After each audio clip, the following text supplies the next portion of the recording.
This is the Horse Radio Network.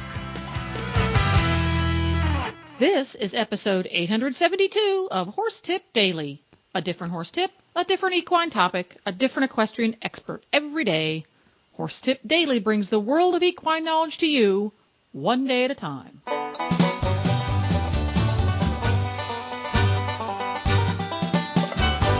Greetings, horse people. Coach Jen here, and thanks for tuning in to Horse Tip Daily. Today, Glennie Walford of Martin Collins Equine Surfaces joins the Dressage Radio Show co-hosts Reese Kofler-Stanfield and Phil Parks for a rather intense discussion of arena footing. How to put it in, how not to put it in, how to take care of it, and what's good and what's not. And we'll get right to our tip after this shopping tip from Statelinetack.com.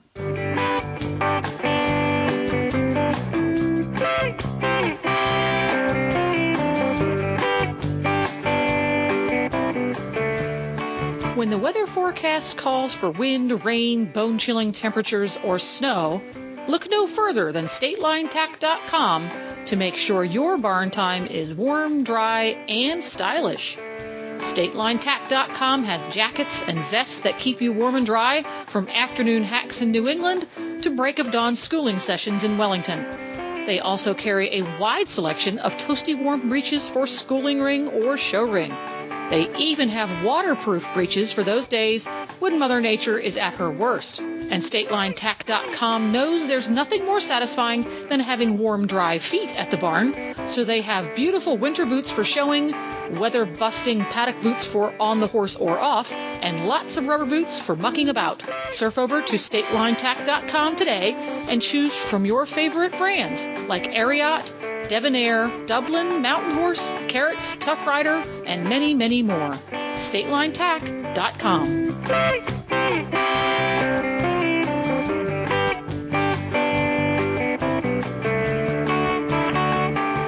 Well, it is our pleasure to welcome Glennie Walford from Martin Collins Equestrian Surfaces. She is our footing expert. Glennie, welcome to the show. Thank you very much indeed. It's good to be on the show. Well, we try to cover all aspects of dressage, and I have to be honest, we have never done a footing show or segment, so I'm really, really excited about this. Oh, good. Well, hopefully you'll find a lot of what we go through very helpful then, and so will your listeners. Great. Well, we'll just get started. We have some great questions for you, and the first question is, what are the best surfaces for different disciplines? For example, what's the difference sort of between dressage and for show jumping? Okay. We try and keep it very simple in as much as we offer two products in the US. And one of them is a wax-coated product, which doesn't require an irrigation system. And the other is what we call a dry product, which does require an irrigation system. Now, both of them are good for a multitude of disciplines. It really comes down to how you maintain them. So, for instance, with the wax-coated material, you can finish that in such a way where jumpers get more spring for takeoff and landing, yet still get the give in the surface and the cushion. And for dressage, we tend to finish it slightly more differently, where it's got more, fluffy is probably not the right word, but it's an easy one to comprehend, more of a fluffier finish. Okay. And what other... Instance, polo would be more akin to jumping because they want to stick and ball. So they would want a surface that's maintained, almost looking as though it's absolutely flat. Does that make sense? So that they can stick and ball on you. That makes sense. And the jumpers tend to like it like that because compact is the wrong word, but it's finished with more of a smoother top to it. Oh, interesting. Okay. And what environmental factors should you consider when you're doing a new outdoor surface? Well, I think it's really important in these days to consider the company that you're going to use and the components that they're going to be using in their products, that they are environmentally sound. So what goes on the ground is safe to go on the ground and safe for horse and safe for rider. And we do spend a lot of money on R&D, research and development, along this field. And we have all of our products tested, and they all have an environmental seal of approval, so they're all approved. So I think that's the most important thing. The second thing is you want to know, in certain areas, I think, people are becoming much more, local authorities are becoming much more watchful of where surface water is draining. You know, is it draining into the ground? Is it draining into a nearby stream? You know, these are all important factors now, and they are getting a lot hotter on ensuring that streams, for instance, rivers, are not being contaminated. But if your product that you're putting on the ground has a seal of approval, then that shouldn't happen. That makes sense. So I think this is a big question when you're thinking about footing, because, you know, just even tonight, talking to Philip, he's in Canada, I'm here in Kentucky, and Glenn is in Florida. You know, what type, how do you determine what surface for an outdoor arena is going to be best for your area of the country? Okay, that's a really, really good question, because we, in the case of the wax-coated product, we manufacture by discipline, by area. So, for instance, the recipe that we use in Florida would not be the recipe that we would use, for instance, in Pennsylvania, because obviously the climatic conditions are very different. And although the wax-coated is extremely tolerant, when you get to those hotter climates like Florida, Texas, and in certain areas in California, we have to be very careful that the product has a component in it that raises the melt point. So in other words, then the wax is not going to collapse. I mean, we have products now in South Africa, Australia, Middle East. So our wax-coateds are proven. In the case of the dry surface, that is not as climatically tolerant. That is true to say. And that, for us, it's our cloth, which is a bit of a funny word, but it's cloth, C-L-O-P-F. P as in Peter, F as in Frank. And our cloth fiber mixed with a good quality sand in those colder areas would be exactly the same as any other dry surface. It is more susceptible to colder conditions. So you just have to be a little more careful and a little more watchful as to where you're going to put these surfaces down. Now, do you have any surfaces that prevent the freezing or freeze at a colder temperature? Because, I mean, being up here in Canada, everything gets a bit frozen. Is that... Yeah. You know, we have a lot of our product down in what I call the colder northern European countries. Right. And I really honestly don't think there's anything such as what they term an all-weather surface. Any surface is going to freeze dependent upon the amount of water that it's holding at the time the freeze takes place. However, the wax-coated surfaces have much, much more climatic tolerance. And we have them maintained in such a way where if, for instance, you had a small covering of snow, we advise clients not to mix that in with the surface. Leave it on the top. It's a bit like snow on your garden. You know how it sort of protects the earth underneath? Yeah, it can insulate it a little bit. Yeah, it does. It protects it. It insulates it. So if it's just a little bit of snow on the top, carry on riding. If it's a foot of snow, well, you wouldn't be riding on it anyway. But yeah. They are, unless you had horse snowshoes, but they are much more climatically tolerant. Well, Philip is from Canada. He probably rides in all kinds of snow. Yeah. No, I just go inside. I just go indoors. Not for the faint-hearted. Right, not for the faint-hearted. That's right. That's right. We can't do a whole lot of dressage in the deep snow, but we can walk around a bit. So let's talk a little bit about indoor versus outdoor surfaces. Can you tell us a bit about the differences there? Okay. Indoor versus outdoor. Now, both the products that we have are suitable for indoor or for outdoor use. They're both extremely tolerant in both instances. With an indoor and with an outdoor, the one thing that we do say, and most people are very mindful of this these days, and they do it, they do pick up their droppings, because horse droppings, horse manure, is the worst thing, A, for contaminating a dry or a wax-coated surface, and certainly in the case of the wax-coated footing, it's going to dry out the wax a lot sooner.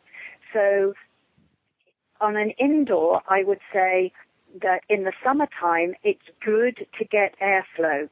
It's good to get airflow, not shut all the doors and keep it stifling hot. It's good to get some airflow going through it. It's good for the footing to do that. So that's one important thing I would say for the summer. And I would also say that in terms of the mix that we would do, they're pretty, indoor or outdoor, are pretty similar. You may find that, and we take it by installation.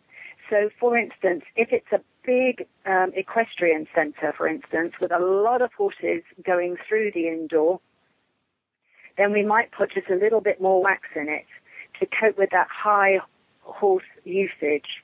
But in most instances, they're pretty similar. With the fiber, the percentage of fiber that goes into the footing might differ.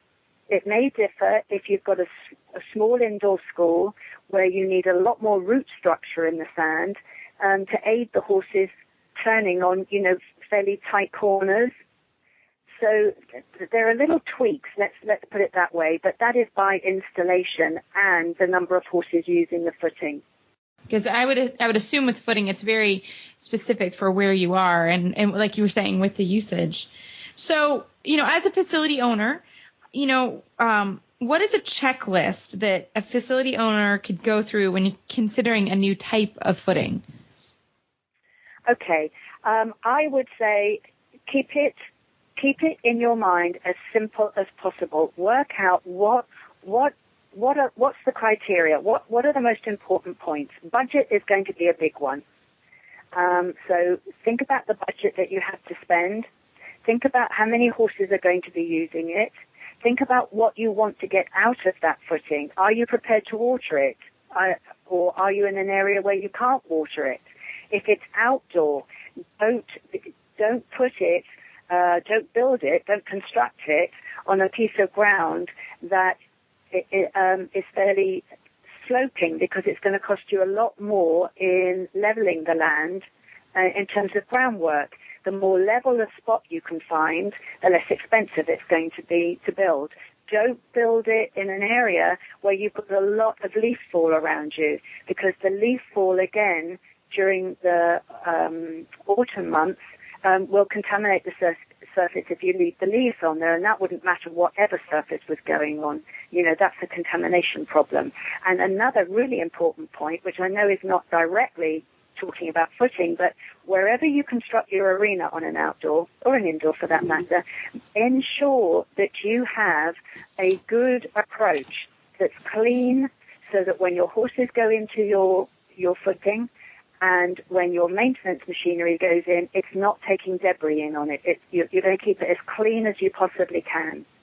And in terms of the footing, I would say that the main thing is what you want to get out of it.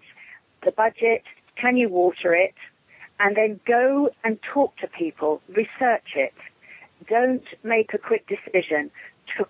Find out, do your research, and then say to the company, right, okay, let me talk to people who have your footing installed, and talk to those clients. See what the clients think about the footing, and also see what the clients think about the company. Yeah, that is so true. As somebody I built an outdoor and then I built an indoor sort of on top of the outdoor a couple of years later. and all these things. It's amazing. I think in my next career, I'm going to drive a bulldozer because you may look, I'm telling you, you may look at something and be like, oh, that looks flat. Yeah, it may not be. It's not. There's no such thing as a flat surface until you make it flat. Oh, and just when I got you just hit on another point there. Sorry if I interrupted you there, but another really important point is this is a whole big educational change going on here now. You know, you don't, for instance, on a refurbishment, you don't need to rip everything out to refurb a ring. If you've got a dome in the center, a crown, which are so difficult to maintain. If you've got quite a big crossball, you know, where you're finding surface is migrating, wash off because they're put on sealed bases. These days, if you had a ring like that, you don't have to rip the whole thing out to improve it. You can take the crown off, you can level out your crossball, you can install some drainage, you can use that as a formation layer, and then you can build a free draining base on top of it.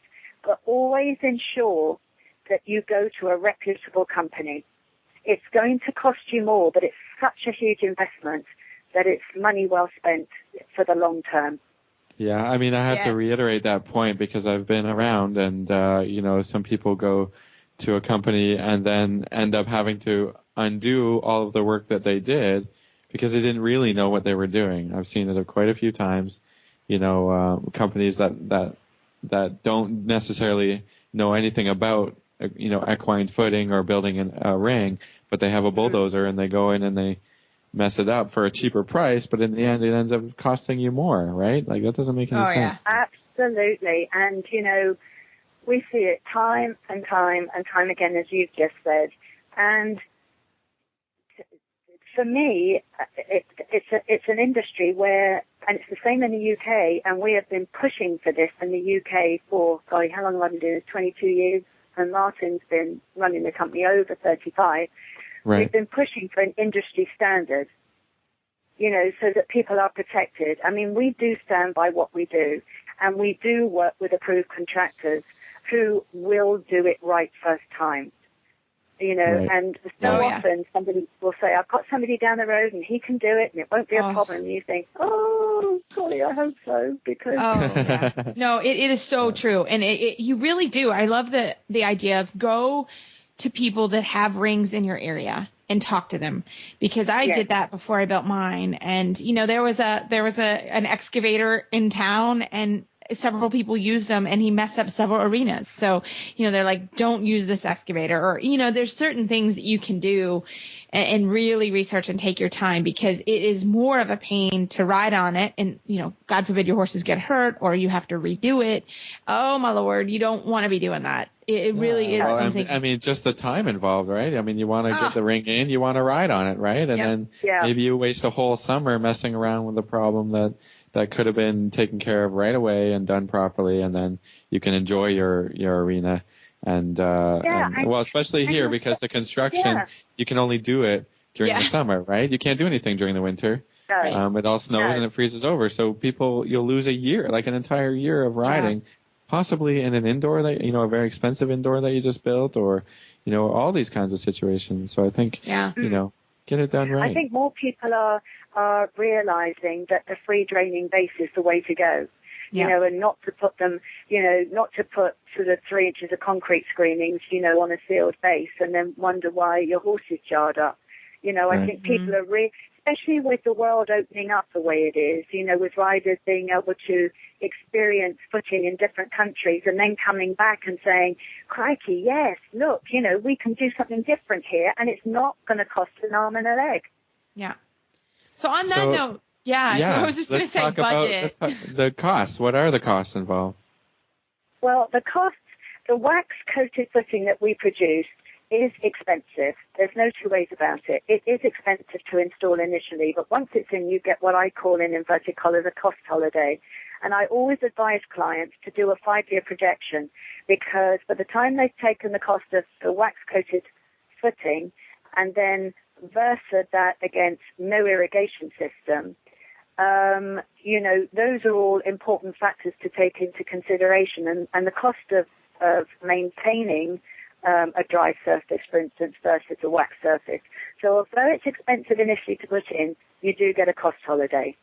With the cloth and sand footing, that does require an irrigation system, although the cloth fiber has an amazing moisture retention property, which we've just experienced firsthand at Sonoma Horse Park during a show where they never get any rain. And we got rain on Saturday, and we got rain, and it just worked perfectly. So, we were thrilled. So that is a lot less expensive, but you do have to then put in an irrigation system, and there is a little bit more maintenance to it. So, for instance, for a dressage ring, a straightforward 197 by 66, say, you'd be looking at about $45,000 for a wax-coated footing versus about $15,000 for a sand and fiber ring. Now, that sand and fiber price that I've given you, that's a very conservative figure in terms of the sand cost, because this is another key area. Although the cloth fiber is very sand tolerant, the best sand that you can get is one that binds well when it's wet, a good silica sand. Now, those aren't cheap, and they can go anywhere in the country, anywhere from, say, $35 a ton to $80 a ton. I mean, it's that diverse. Yeah. Mm-hmm. So yeah. I know that. Depending on where you live, depending on when you live, yeah. Yeah. So the price I've given you is a very conservative price based on say, $40 a ton for sand. Yeah. For, say, a slightly larger ring, say, for a 200 by 100, you'd be looking at about $70,000 for your wax-coated versus about $23,000 for a sand and cloth fiber. Yeah. So there's quite a bit of difference. But then on top of your sand and fiber, you're going to have to put your irrigation system in. Right. And those vary hugely. And then you've got a little bit more maintenance. Yeah. But both are very good. Both are approved surfaces. And both have been used in major competition environments as well as private and professional use at home. Yeah. Well, thank you so much for talking about footing. I think it is such a great discussion, and one that will continue for every horse owner and facility owner. Glennie, how do our listeners? Yes. Sorry, can I just before we go, I think there's one element that is a key element that tends to get a little bit left behind, and that's the maintenance of them. Yes. Ensure that you get a good maintenance machine and that you follow the maintenance instructions that the company gives you, and thoroughly check that out with clients too. That is a really good point. Yes, that is part of it. You don't think about it, but you may need a new drag.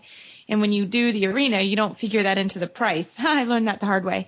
Yeah, and you're like, we don't use drags. We have a piece of machinery that is designed to groom and level, not drag, so it doesn't throw your levels out.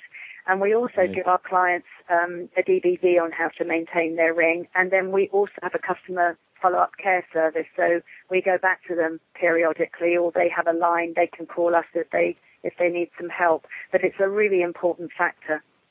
It is, and definitely one not to forget about, because that's what you're doing, however weekly, however much you need to be doing your arena. It's definitely a huge process as an arena owner, and sometimes you have to learn as you go, but to have someone to call is really, really helpful. But Glennie, thank you so much for your time and teaching us about footing, and we should have you back on and talk more about it, because it is such a huge part of what we all do. Glennie, how do our listeners get in touch with you if they have any questions? Well, we have a website, and that is very easy. It's www.martincollinsusa.com, and they can call me direct on my cell number, which is always with me, which is 859-321-3776. 851. And that's a wrap. That answered every question you were afraid to ask about footing. You can find lots more tips ranging from barn care to websites for horse people at horsetipdaily.com. Just look for the topics drop-down menu on the left. And you can have all of the Horse Radio Network shows with you wherever you go with our new free app for iPhone and Android. Just go to your app store and search Horse Radio Network.